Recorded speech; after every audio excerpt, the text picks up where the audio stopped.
My name is Norbert Goldfield. I'm the founder and executive director of Healing Across the Divides, and I would like to welcome all of you to this year-end webinar. We'll be dividing the conversation into three parts. The first part will be featuring our grantees and our representatives, amazing representatives, Nihat Fatah and Veronica Vutorchik. We'll have two grantees, one Palestinian and one on the Israeli side, who will be speaking.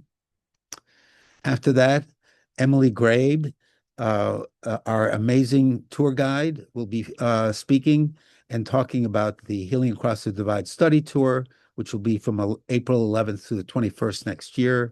And hopefully many of you will sign up. It's an amazing tour. I can see that there's several people who have been on the study tour before. And certainly feel free, for those of you who've been on the study tour in the chat, feel free to talk about the study tour. And then we will have Sam Bahour and Maren Rappaport speaking. They're outside observers, activists, both within occupied Palestine and in Israel.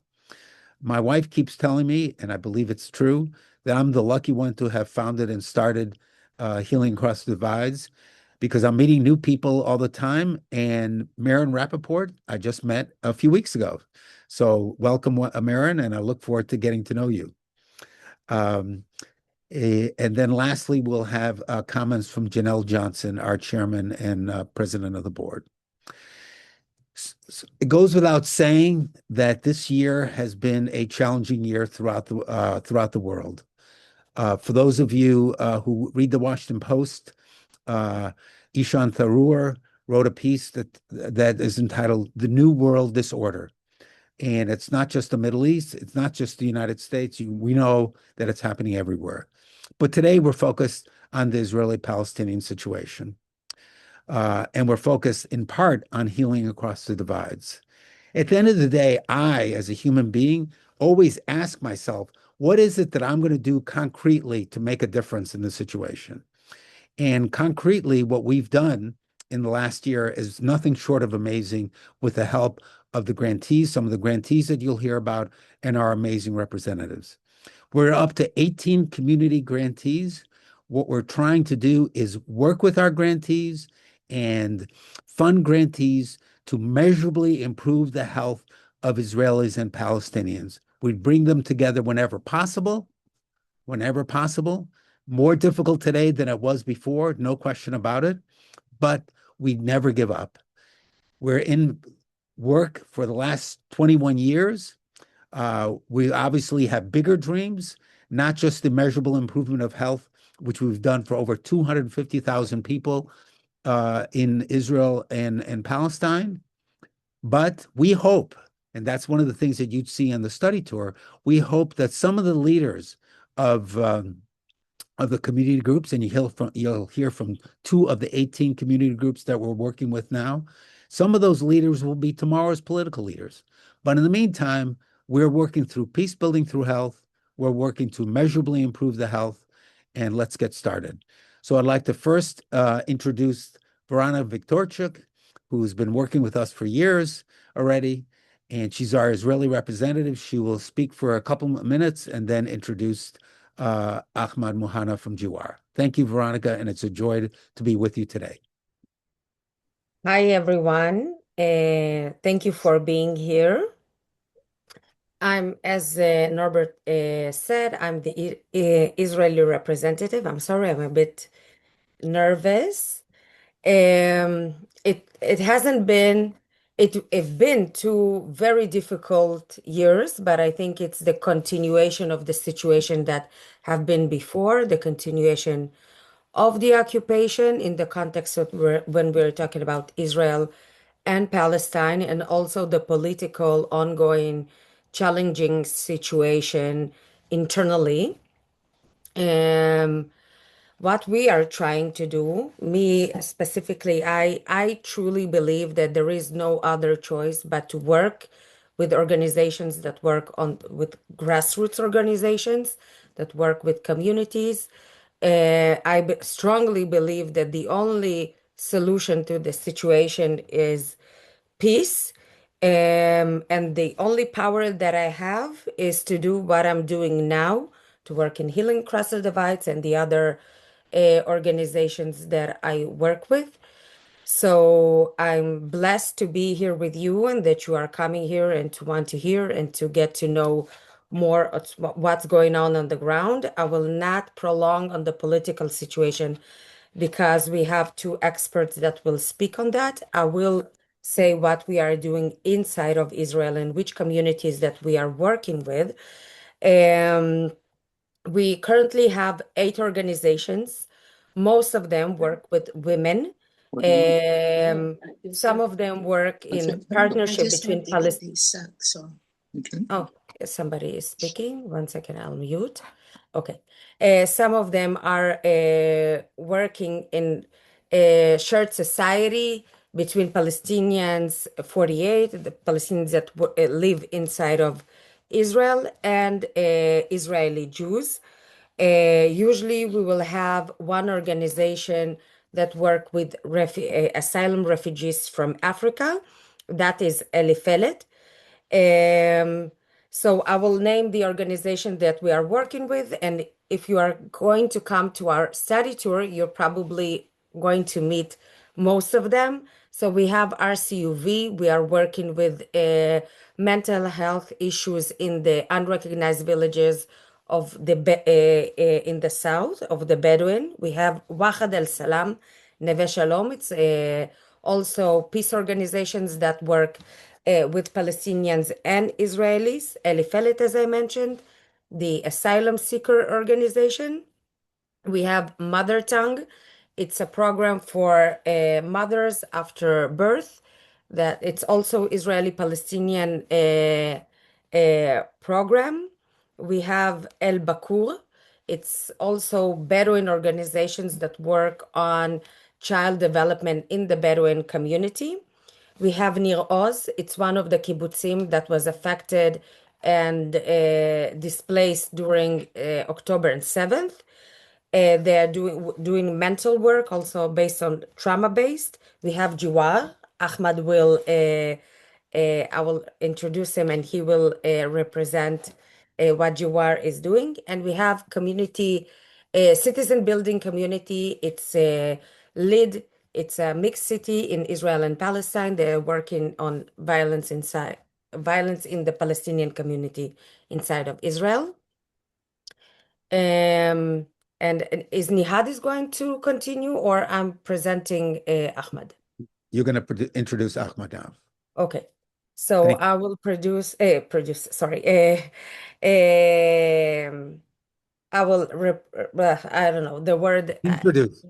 Introduce, sorry. Ahmad Muhanna. He is the establisher and a prominent leader in Israel, Palestinian Israeli leader. He established Juwar. He was also, I have to mention that he was also member in a lot of Palestinian-based organizations inside of Israel, and we are so proud to work with him personally and also the organization Juwar that he established. Thank you, Veronica and Norbert. Good evening, everyone. Good evening or good morning on your base. And I'm happy to be here today. Thank you for the opportunity to speak with you today. My name is Ahmad Moanna. I born and raised in Al Fahem. I live in Jerusalem. I am a social entrepreneur, and I'm one of the co-founders of Jiwar. Jiwar in English, it's closeness, neighbors. Jiwar was created in response to a deep social and psychological crisis affecting the Arab Palestinian communities inside Israel, marked by growing fear, weakened social ties, rising violence and crime in our society, and a lack of safe, accessible spaces to address everyday challenges such as mental health, economic stress, and parenting and relationship. The Jiwar Core Initiative, My Community, My Home, is a community-based model built around small home-based gatherings led by trained community ambassadors, trained local leaderships, trusted local residents who open their homes to people from very close social circles. Each gathering combines a safe, familiar environment with experts from our community-led knowledge and open dialogue on topics such as mental and physical health, first aid, financial literacy, and family relationships and parenting. Our approach is very simple and deep. When support and knowledge are delivered in trusted home-based spaces, stigma decrease and access increases, and social connections are rebuilt. In a short pilot phase, we held home-based gatherings in more than 20 Arab localities. 25% of community ambassadors, community leaders, expressed willingness to continue, and participants rated the usefulness of gatherings 4.8 out of 5. The model is grounded in local leadership, low-cost implementation, and continuous learning. We monitor outcomes through service and feedback, and ambassadors are trained to connect participants to professional support when needed. The model follows I'm sure that you know that the 4Cs framework about connections, cognitions, control, and coping in social resilience field. We aim to scale the model to 150 ambassadors, reach 6,000 participants, and operate in 50 communities in 2026, developing a proven and a transferable approach to community resilience. We are currently in a critical phase of building and consolidating the Juar model made possible thanks to the support we have received from Healing Across the Divide, the HATD. This support allows us really to deepen our impact, ensure high quality training and follow-up, and generate knowledge that can be shared and scaled. Today, Juar serves a bridge between systems and people, particularly in the marginalized communities. We believe that community resilience begins in closed circles, the home, the neighbors, and direct human relationship. From there, like border social change becomes possible, and we can also bring people to more social activity, political activity, to change their life, their communities. Thank you for your attention, and feel free if you have any question. And hope we look forward to see you soon in the tour. Thank you so very much, Ahmed. That was Thank an you. excellent summary. And like I said in the chat, all questions and comments are welcome. And after all the presentations, we will have time for questions and comments. Now, unlike Maren Rappaport, who I've only met for a few weeks ago, Nihad Fatah is almost, I mean, I hope I'm not being too bold, Nihad, but you're almost like part of the family because I've known you for years at this point. She's our Palestinian representative and working near Ramallah, and she will speak now and then introduce Dr. Ahmad, one of our Palestinian grantees. Thank you, Nihad, for being on. She sometimes has difficulty getting good internet connection, so we may or may not see her.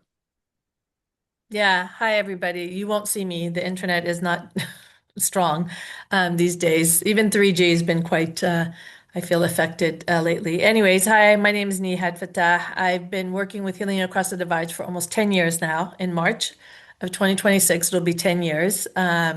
When I met, Norbert, actually through Sam Bahur, who's also on this call. So this is great. That was our connection.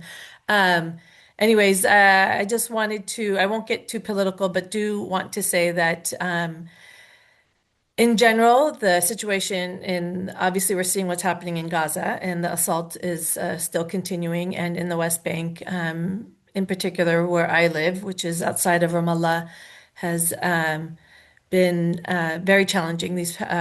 I'm being kind by saying this, but very challenging these past few days. In recent weeks, they have the Israeli regime has put gates in communities, so we are now locked in when the Israelis feel like they want to lock us in. So it just feels very much like we're living in an open air prison. So the situation is really bad. Settler violence is on the rise, and there is no protections, as far as I'm concerned, on the Palestinian side from the forces. But having said that, what does give me hope, and this is what I hope for actually, and wish for, is the work that we're doing with Healing Across the Divides, and the work that we're doing with the grantees in the West Bank, and we're actually also doing work in Gaza. So I'm not going to go per name, but I will give a general update of a general sense of the work that we're doing and who we're working with and the type of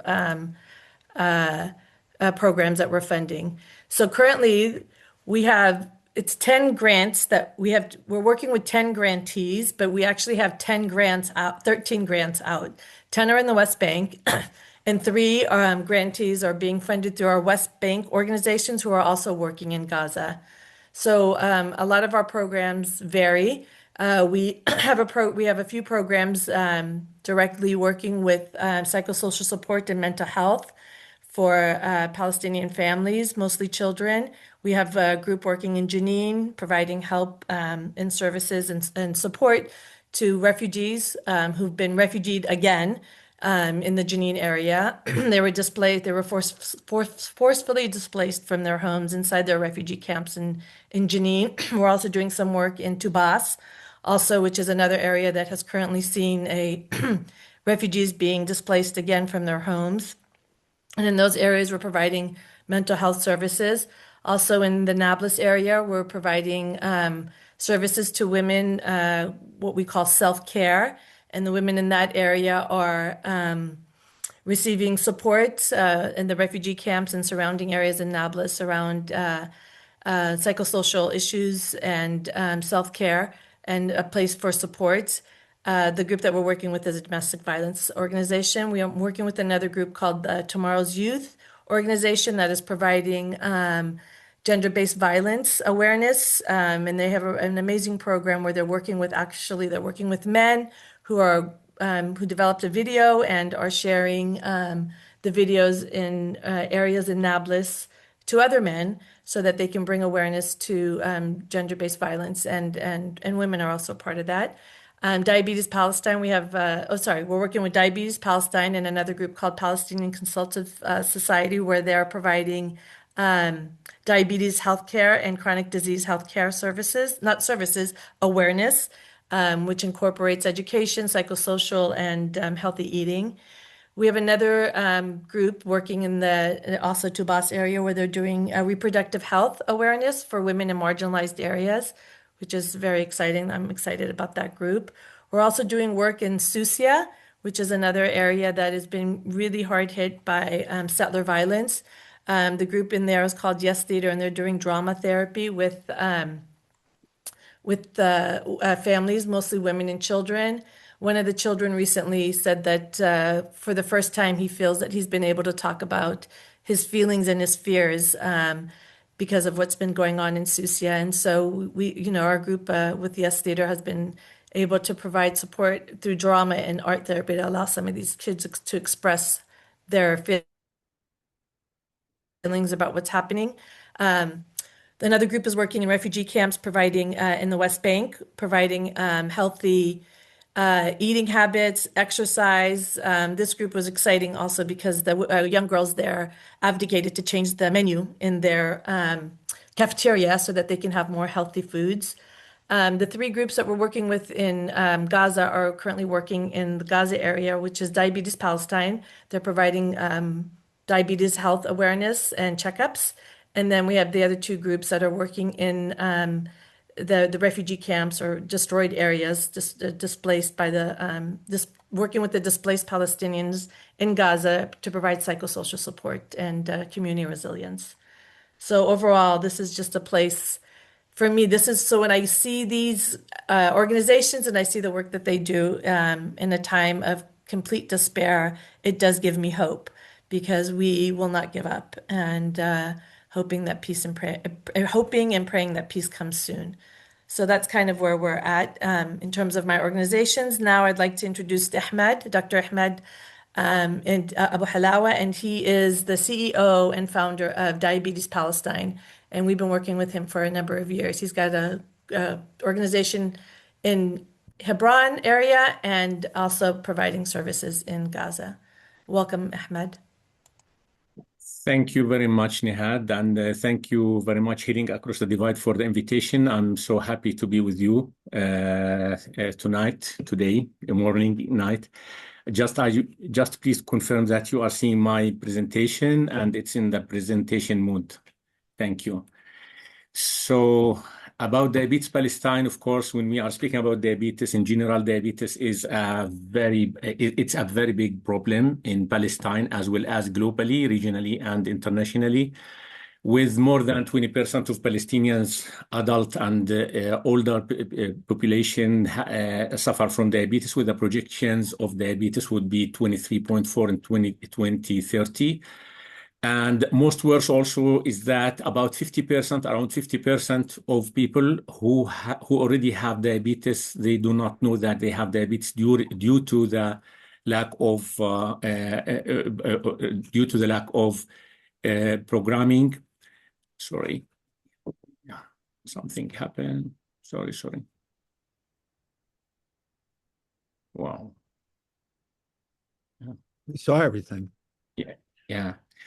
And of course, one of the issues is that diabetes is very expensive due to the complication of diabetes. It affects many systems. I don't want to go towards the medical part of it, but in general, knowing that diabetes is a very important disease, within the Palestinian community, and it need to be dealt with. And most critical also when things like what happened in Gaza during the crisis, during the war, the priorities have been changed, and the lack of insulin and medication supplies, food and water, this makes things very, very challenging.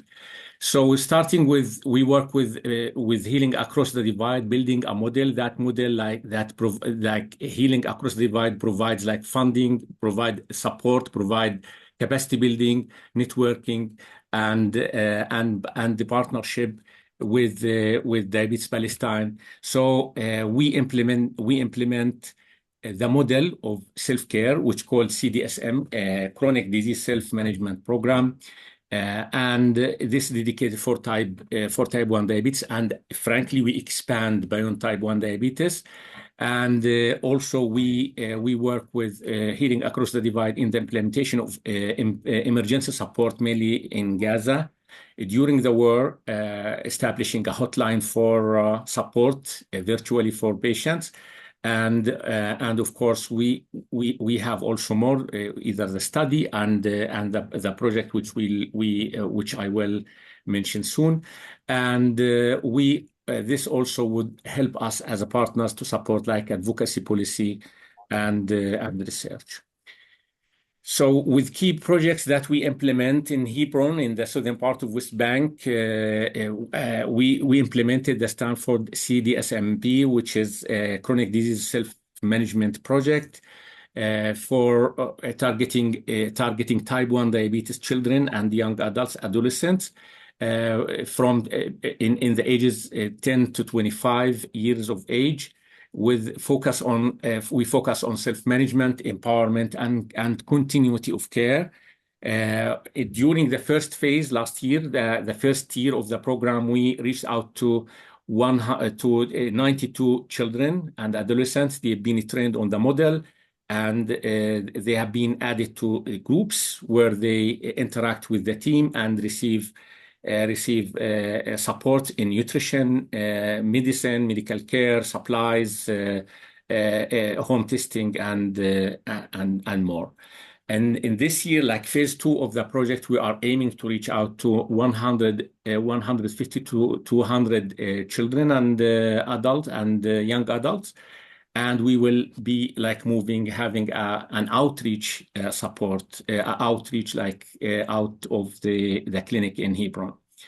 So in Gaza, during the emergency, diabetes care and information point have been established from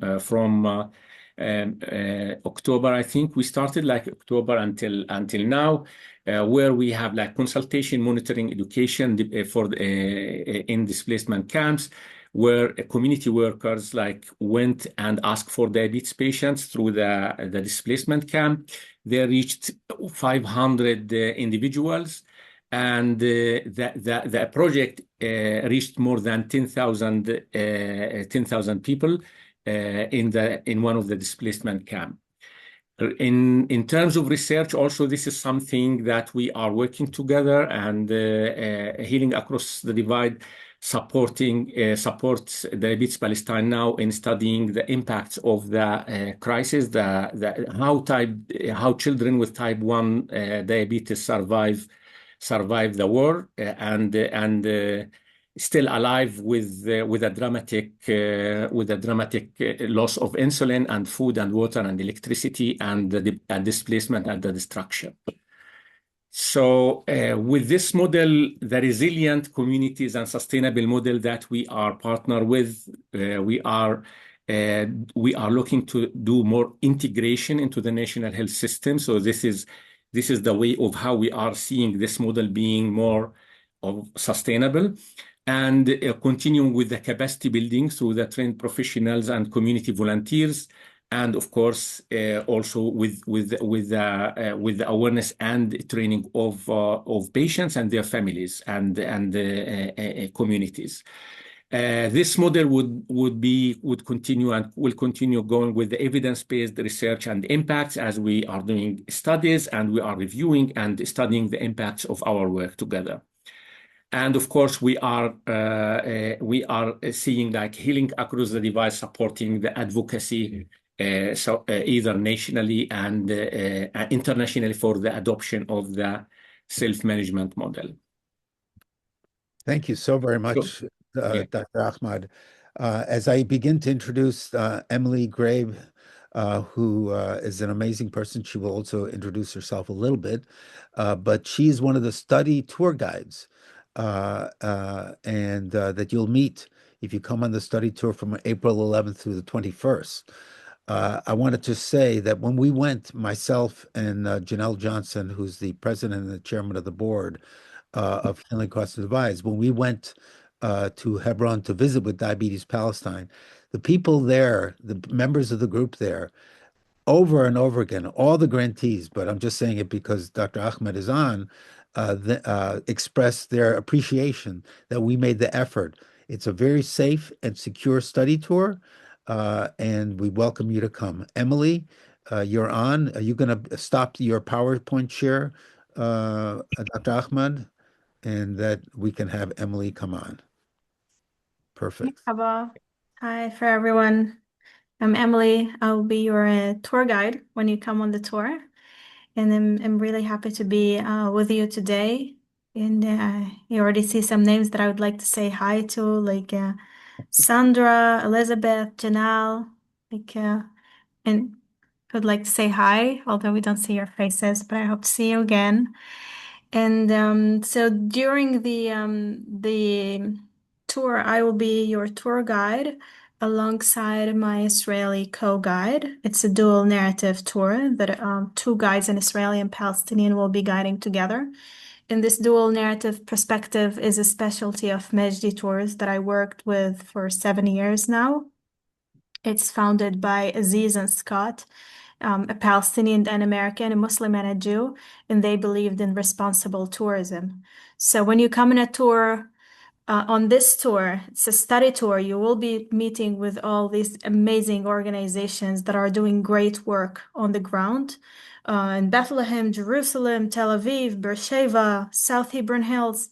But you also will be meeting lots of people around the tour that you will hear stories, you will make connections, you will make friendships, and then you will become yourself the witness, because nowadays all our media is actually oriented and even serve certain agendas.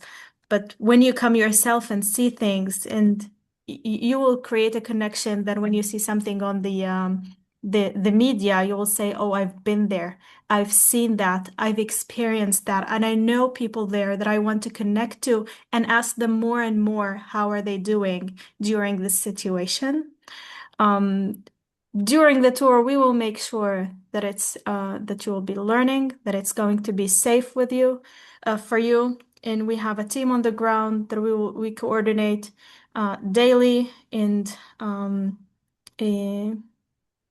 continuously, like if where to go, where is good to go, where is not good to go. We're also in touch with all the grantees to make sure we can reach them. And I'm happy to answer any question that you have.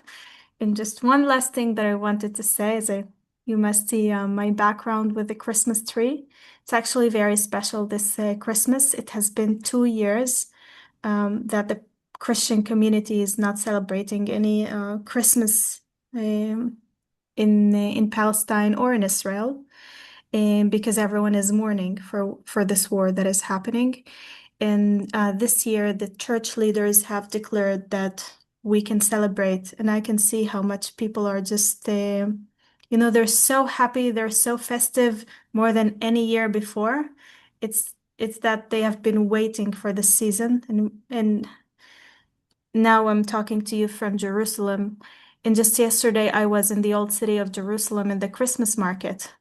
In this combo that I see Jews and Muslims and Christians, everyone is there. Just because it's Christmas holidays, it doesn't mean only Christians are there. And it happens that we have Christmas alongside Hanukkah coming in the same time, and everyone is just being festive together and taking photos with the tree and hearing the songs.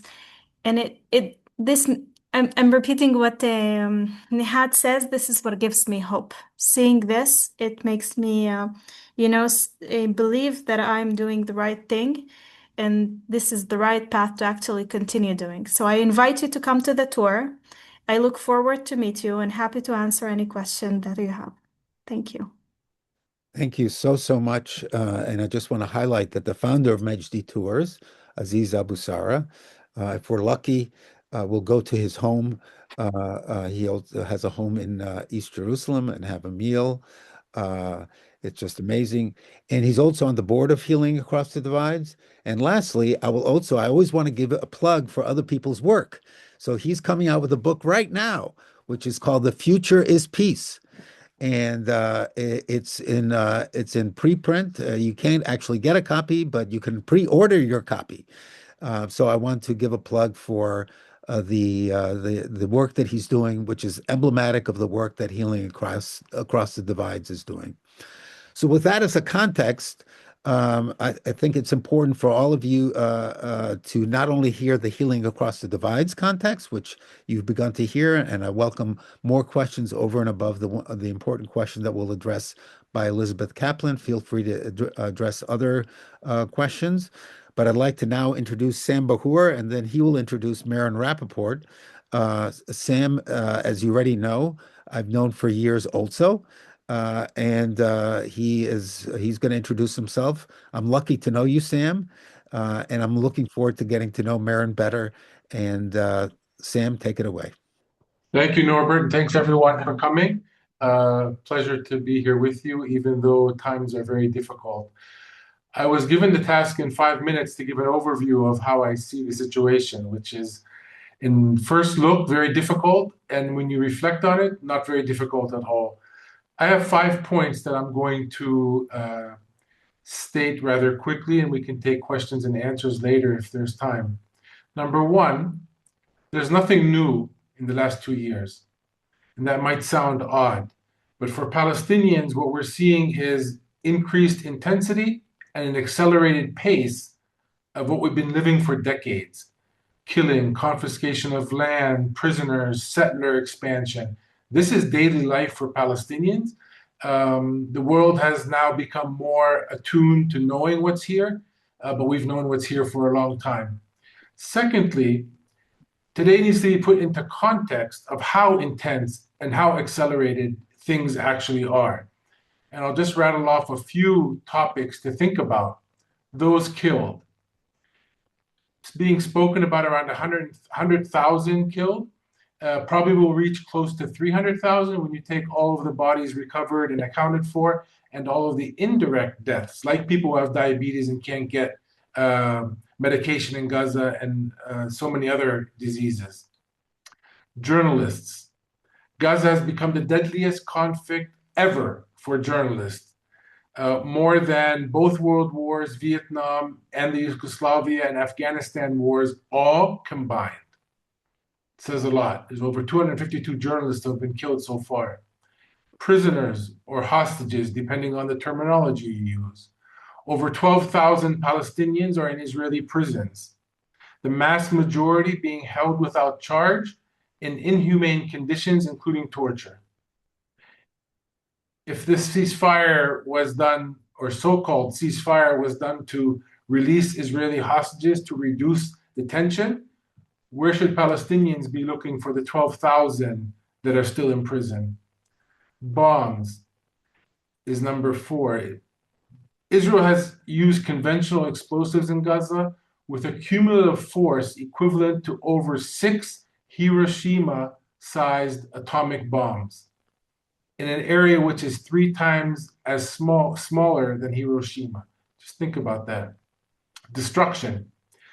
The latest UN report says that Gazans have erased, or Gaza has erased about 69 years of human development because of this genocide.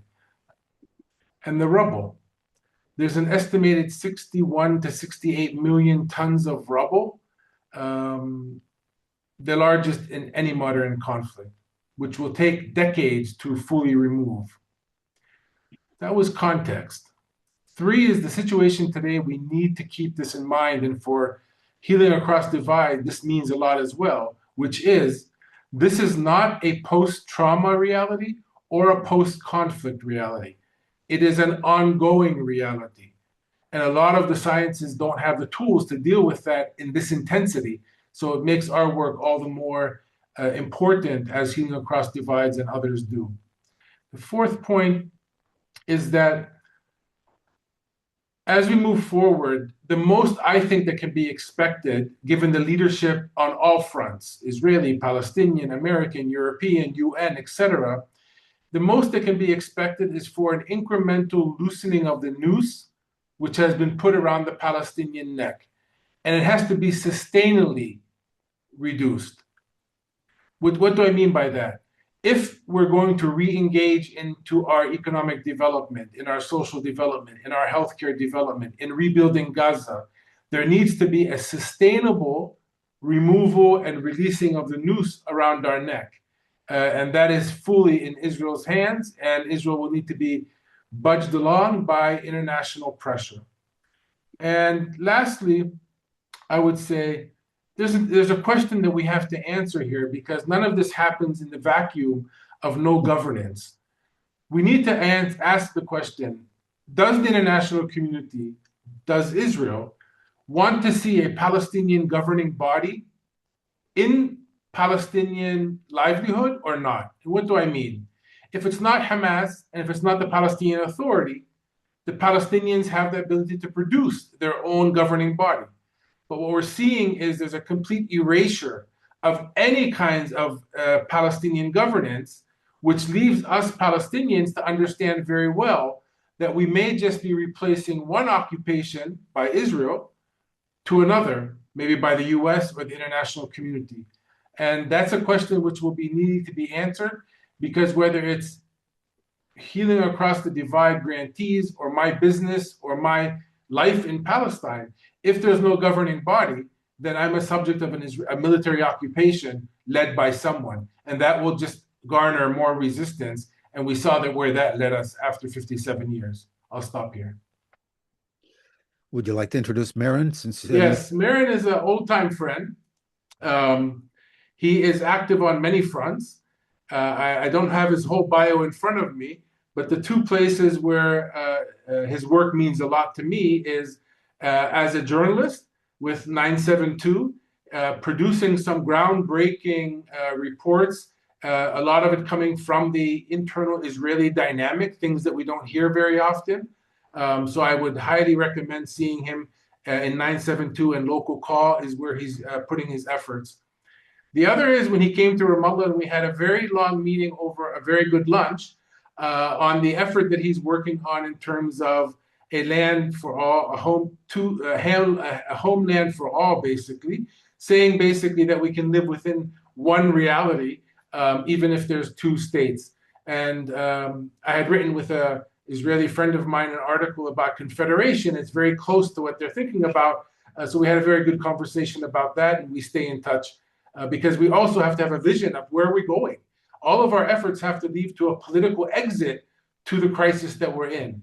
And that's one frame that Meron and I have engaged in. So I pass it to you, Meron. Hi everyone. I'm honored to speak after my friend Sam and also the other people like Emily that I know from my work both as a journalist and as a um, uh, political activist.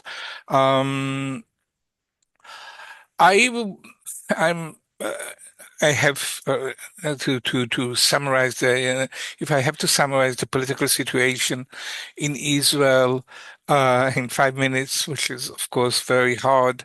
I think we are in a very, very confusing situation.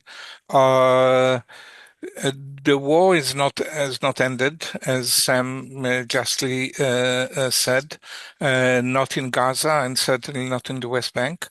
But there is some kind of semblance of returning to normality in Israel.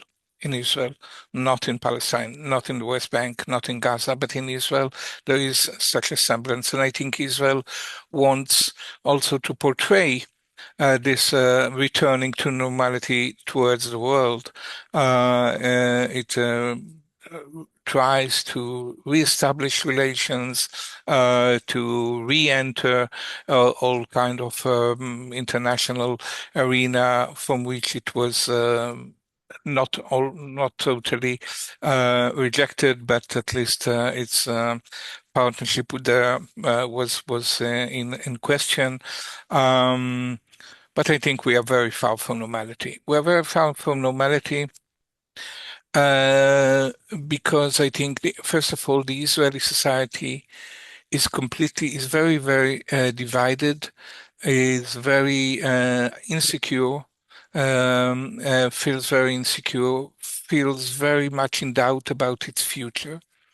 On the one hand, we see a very, very aggressive right-wing government, right-wing parties that have escalated the violence in the West Bank. We see it every day in settler violence and not only settler violence, in army violence and settlement and the widening of the settlements. And also within Israel, we are seeing a new phenomena that maybe we have not seen before. Not only Palestinians are being attacked inside Israel, um, uh, street cleaners, bus drivers, Palestinian bus drivers, even plain citizens. Just in Jaffa, there was an incident led by right-wing activists, but also Jewish political activists, leaders are being attacked, harassed, and it's becoming more and more difficult. I don't want to portray ourselves as very courageous because we are not. We're not that courageous. We do what we have to, but it is becoming not very not very nice and not very secure even to express your views against this government. At the same time, while this right-wing government and parties are really on the attack, also by passing laws this week, there's going to be a discussion on the law of death penalty, introducing death penalty, and other very horrifying laws. While this right wing is on the attack on all fronts and threatening to reopen war in Lebanon, in Iran, and of course continuing the war in Gaza. The same right wing, I think, is in a sort of crisis. It was very clear that the aim of this right wing government, and the army was with them to a great extent, that the aim of the war in Gaza was to destroy, to displace, to drive away the Palestinian presence in Gaza, maybe leading afterwards to doing the same ethnic cleansing in the West Bank and maybe inside Israel. That was the declared aim of the ministers, of many ministers. Netanyahu himself talked about it. There was the Minister of Defense set up a department in the Ministry of Defense in charge of voluntary immigration, as it was described in Israel. And the way the Israeli army operated in Gaza in the mostly in the last few months all over the world, but all over the war, but in the last few months was aimed at destroying the physical and human presence in Gaza, because it did not stop at this mass killing that we have seen. At least 70,000 people killed, more than 20,000 of them children, and the very loose laws of what is called collateral damage, meaning that you can, and we published some articles in 972 about it, allowing killing 20 civilians for each low-ranking Hamas militants, and more than 100 civilians for high-ranking Hamas militants. But not only in these mass killings, not only in the use of famine as a tool of war, as we have seen with the aid, the way the aid was distributed in Gaza, and to whom it was distributed and when, and to whom it was not distributed, but also the systematic destruction of whole cities made clear that the army's aim was to concentrate the population of Gaza, 2 million, more than 2 million people, in a very restricted area in the southern part of the Gaza Strip.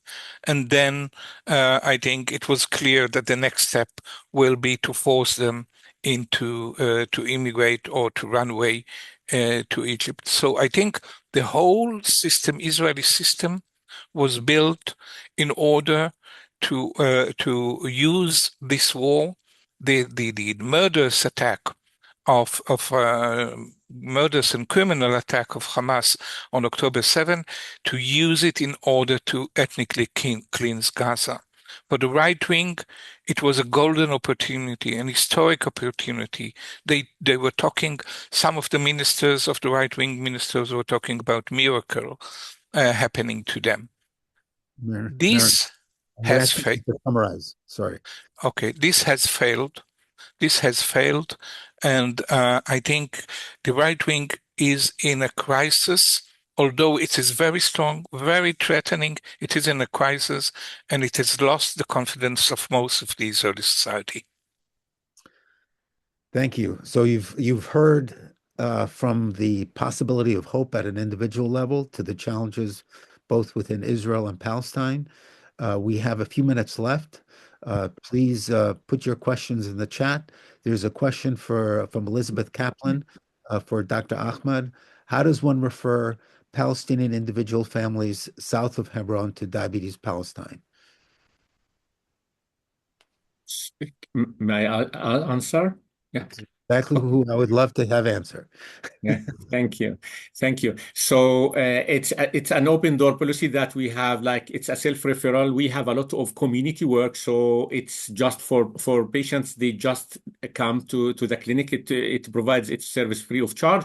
Adding to that, we work jointly with Ministry of Health. So to complement, like to complete what they are doing. So also we have like referrals in between local clinics and local professionals and again self-referral. Adding to that, if it's like another district, let us say from Ramallah or Bethlehem, where is like it's not possible to move, then it's we use like the WhatsApp and other virtual ways to support patients. Thank you. Thank you very much. If there are no other questions, I have a question for Sam and Marin. What is the difference between the two different approaches, Land for All and the other approach? Can you maybe just in literally 1 minute summarize the difference for everybody? Because I'm sure if I'm not totally clear, I'm sure others are not totally clear. In 1 minute, the nuances are not significant enough for me to make an issue about them in 1 minute. Okay. If it was at all possible to be implemented, I would raise my hands to the nuances and accept whatever Homeland for All provides. And I would assume they would do the same too if confederation in any other format can take place. We are currently discussing this in a theoretical format. The politics on the ground are nowhere close. That doesn't mean we shouldn't be talking about it and putting some imagination forward. And that's what both and others as well are doing. But it really is nuances of how much international law is applied and how much restorative justice is applied. More of an internal discussion than it is for public discussion, I would imagine. Thank you very much. And when I sent out the recording to all of you and to those who couldn't attend, I will include some links that I'm going to ask Sam and Marin to send me for this discussion. So as I begin to transition to the final comments by Janelle Johnson, I want to first of all thank everybody who has spoken. I think you've gotten a real sense of both what's happening on the ground, having a good sense of what's happening at the level of the grantees, and we also tried to give you a sense of what's happening globally. At the end of the day, there was an article in yesterday's New York Times where Raja Shahada was interviewed. He's a human rights lawyer, very well-known person, and the title of the article was Raja Shahada believes Israelis and Palestinians can still find peace. The reality is that we at Healing Across the Divide, so let me speak for myself as a human being. I'm not one of the 10 or 15 people that can make that can make peace. But what we can do at Healing Across the Divides, and for the last 21 years, that's what we've done, is that we can do peace building. And what's wonderful about health, and this is one of the last points that I want to leave with you before I turn to Janelle Johnson. One of the last points is that what's wonderful about health is that everybody wants to have health. Everybody wants to be healthy. There's no one who does not want to be healthy. But what's amazing also about health is that health is very political. But you know what? We never use the word politics in the work that we're doing. It's extremely political, but we never use the word politics. So that in many ways is why Healing Across the Divides exists.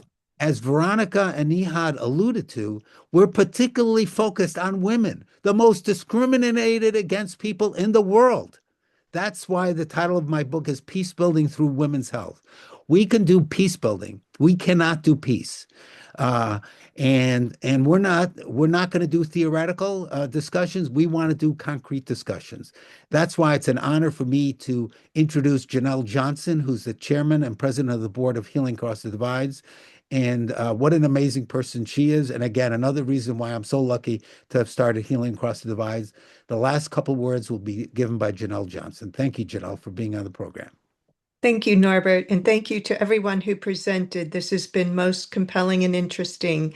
I will say a couple of words, first of all, about the study tour. I had the pleasure of attending with Karen as my roommate in 2022, got to know Norbert and Sandra, his wife, and got to know just, again, I'd already been on several Mejdi tours, but it was so amazing. I think you put the best together with the study tour because we get the best of the dual narrative from Mejdi, which is amazing. And then we get to visit the grantees and you get a chance to interact, you get a chance to ask questions and build relationships with our wonderful staff. So again, please consider it. It's an awesome experience. And next, I want to mention that HAT has some exciting things coming next year. So pay attention to your email. I won't tell you what that is yet, but just know that something's coming in next year. And then I'd like to also talk to you about Partners in Hope. While we celebrate these wonderful grantees, the urgent need for support remains, as you've heard today. Your support is critical in ensuring that these programs can continue and they can continue to heal divides and build a healthier future. Join us in making your year-end gift. Help us turn shared hope into real life-changing impact. We currently have a $30,000 match. We still have 7,000 that can be matched. So please dig deep. We really need it. So donate today and be our partners in hope. Thank you. Well, for those of you who know me, first of all, thank you so much, Janelle. Those of you who know me know that I start on time and I always end on time. And it's 10:59. It'll be almost 11. I just want to thank everybody who has joined us today and look forward to seeing you all either in person or on a Zoom or on the study tour, any which way. Thank you again for joining and have a great rest of your day. Bye-bye now. Thank you.